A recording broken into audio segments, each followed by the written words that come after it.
Title: Building a Scalable AI Workflow, from Data Ingestion to Model Deployment in Production Systems.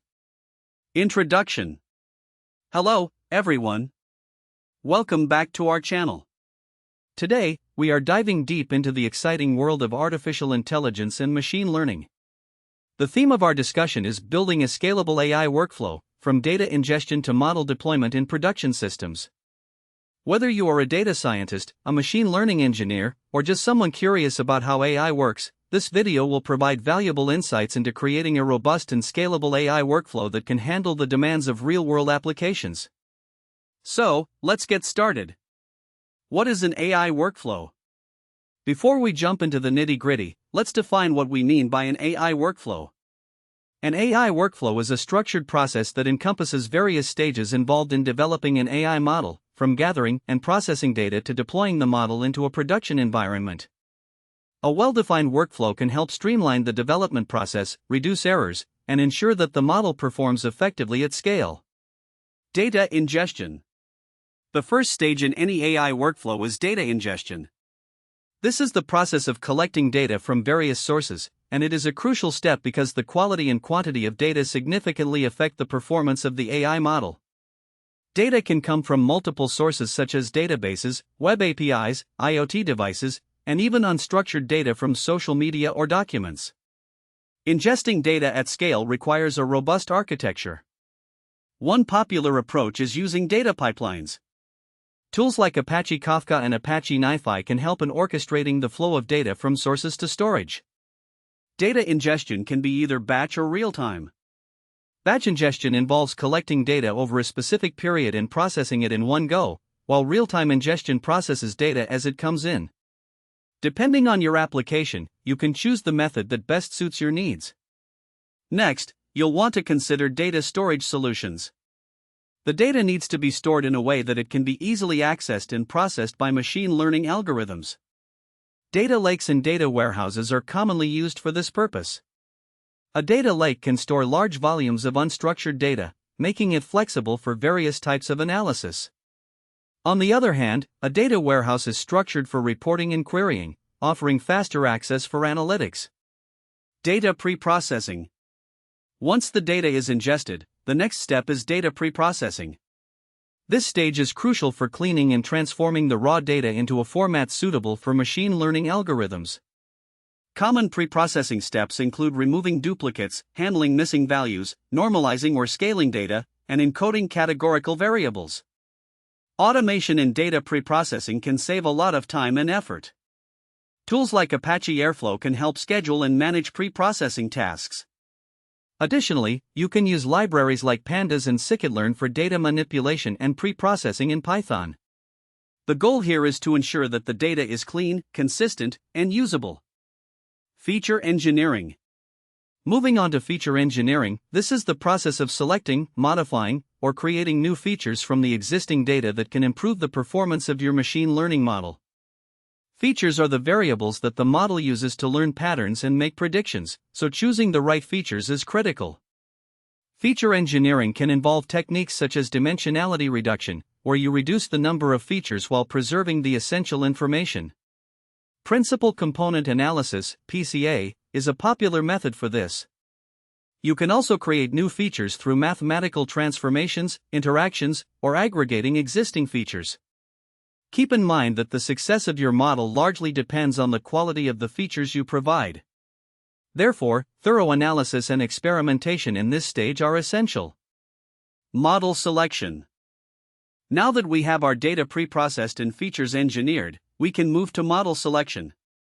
This stage involves choosing the right machine learning algorithm based on the problem type, whether it's a classification task, regression, clustering, or another type of analysis. There are various algorithms to choose from, including decision trees, support vector machines, neural networks, and ensemble methods like random forests. Each algorithm has its strengths and weaknesses, and the choice may depend on the size of your dataset, the complexity of the problem, and the performance requirements. It's important to conduct experiments with different models and their hyperparameters to find the best fit. Cross-validation techniques can help ensure that your model generalizes well to unseen data. Automated machine learning, AutoML, tools can also assist in this process by automating the selection and tuning of models. Model training. Once you've selected a model, the next step is model training. This is where the magic happens. You feed your model the training data, allowing it to learn patterns and relationships. Training involves feeding the model input data along with the correct output and adjusting the model parameters to minimize the error. To handle larger datasets, consider distributed training techniques. Frameworks like TensorFlow and PyTorch offer support for distributed training, enabling you to leverage multiple GPUs or even across clusters of machines. This significantly speeds up the training process and allows you to work with larger models. Monitoring the training process is essential. You should keep an eye on metrics such as loss and accuracy to ensure that your model is learning effectively. Early stopping can be implemented to prevent overfitting by halting the training process when performance on a validation set starts to degrade. Model evaluation. After training, it's time for model evaluation. This stage is crucial for understanding how well your model performs on unseen data. You'll typically use a separate test dataset that the model hasn't seen during training to assess its performance. Common evaluation metrics include accuracy, precision, recall, F1 score, and area under the ROC curve, depending on the type of problem you're addressing.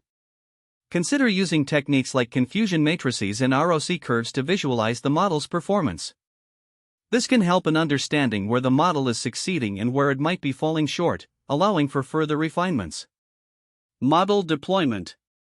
Once you're satisfied with your model's performance, the next step is model deployment. This process involves making the model available for use in a production environment. There are several options for deploying models, such as embedding them into applications, deploying them as APIs, or using cloud services. Containerization technologies like Docker can simplify the deployment process, allowing you to package your model along with its dependencies into a single container. This makes it easier to manage and ensures consistency across environments.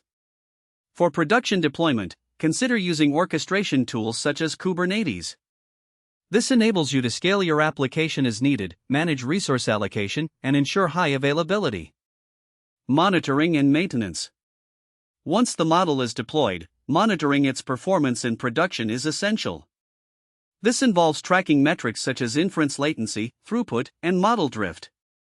Model drift occurs when the model's performance degrades over time due to changes in the underlying data distribution. Implementing a robust monitoring system can help you detect when the model's performance starts to decline. You can then set up alerting systems to notify your team for further investigation. Depending on the issue, you may need to retrain the model with new data or fine-tune existing parameters. Furthermore, establishing a feedback loop can enhance your model over time. By collecting real-world feedback from users, you can gain valuable insights into areas for improvement, leading to subsequent iterations of your model. Scalability considerations. Finally, let's talk about scalability. As your application grows, the demands on your AI workflow will increase. Building a scalable AI workflow requires considering both the architecture and the processes involved. Utilizing cloud computing resources can be a game changer for scalability. Services like AWS, Google Cloud, and Azure provide scalable infrastructure that can handle varying workloads. Auto-scaling features allow your application to adjust resources based on demand, ensuring optimal performance during peak times. In addition, adopting microservices architecture can promote scalability. By breaking down your application into smaller, independent services, you can scale individual components based on their specific needs, rather than scaling the entire application. Conclusion. In conclusion, building a scalable AI workflow is a multifaceted process that involves careful planning and execution, from data ingestion to model deployment. Each stage plays a crucial role in ensuring the success of your AI application. By leveraging the right tools, techniques, and strategies, you can create an efficient workflow that not only meets the current demands of your application but is also adaptable to future challenges. Thank you for tuning in. If you found this video helpful, please give it a thumbs up, subscribe to our channel, and hit the notification bell for more content on AI and machine learning. We'd love to hear your thoughts in the comments below. What challenges have you faced in building AI workflows? Until next time, keep experimenting and innovating in the world of AI.